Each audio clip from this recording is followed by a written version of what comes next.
কালকে দেখলাম একজন রাজনীতিবিদ তার ফেসবুক স্ট্যাটাসের মধ্যে তাকে ছাত্রলীগ বলে তাকে পরিচয় করিয়েছেন। সেটি আমাদের পরিবার থেকে, শহীদ পরিবারের পক্ষ থেকে আমরা সেই স্ট্যাটাসের তীব্র প্রতিবাদ জানাচ্ছি এবং যারা আন্দোলনে সক্রিয়ভাবে আন্দোলন দমন করেছে, যারা ছাত্র জনতার প্রতি গুলিবর্ষণ করেছে, তাদের আমরা শাস্তি চাই এবং এই ধরনের মিথ্যা অপপ্রচার আপনারা আপনাদের মাধ্যমে জনসাধারণকে আপনারা অবগত করবেন।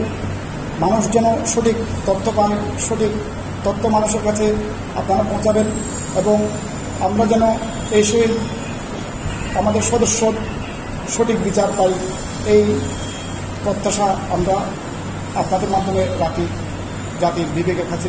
আমরা যে এখনও 1 বছর পার হয়ে গেছে, আমরা তার কোনো বিচারের প্রক্রিয়াধীন সঠিক আমরা আশাহতভাবে আমরা পাচ্ছি না। হাসান হাবিব জুলাই আন্দোলন চলাকালে 18 জুলাই সে যখন গুলিবিদ্ধ হওয়ার আগ পর্যন্ত তার ফেসবুক, তার স্ট্যাটাস এবং তার জুলাই চলমান আন্দোলনের তার বেশ কিছু স্ট্যাটাস আমার হাতে প্রিন্ট করা আছে। 16 জুলাই এগুলি 16 জুলাই পোস্ট আমার ভাইয়ের আইডি এটা।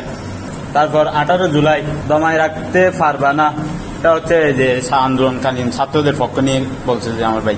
এটা 16 তারিখ আন্দোলনের যে ছাত্রলীগ ছাত্রদের উপর যে নির্মম অত্যাচার করছে, এটার পোস্ট দিচ্ছে যে আমার ভাই। এটা হচ্ছে 15 জুলাই 2025।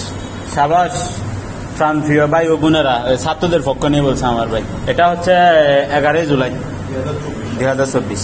যায় যে মাহবুব উনি 18 তারিখ ছাত্র আন্দোলনে যে গুলিবিদ্ধ যে আমার ভাই যে তারিখ গুলিবিদ্ধ হয়, উনি ওই তারিখ আন্দোলনে ছিল মাহবুব। উনি আমার ভাইয়ের খুনি। আমি প্রশাসনের প্রতি দৃষ্টি আকর্ষণ করে বলছি ওকে তাড়াতাড়ি খুব অল্প সময়ের মধ্যে গ্রেপ্তার করতে হবে।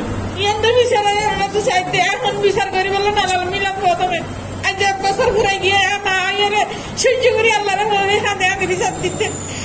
আজ মা বোনা মানুষ হয়ে যাওয়ার খোয়ার নামে খেলা করেন, তারা না হই কোনোদিন হই, তারা কোনো ক্ষতিও না করি, তারা নামও না দিই কোনোদিন।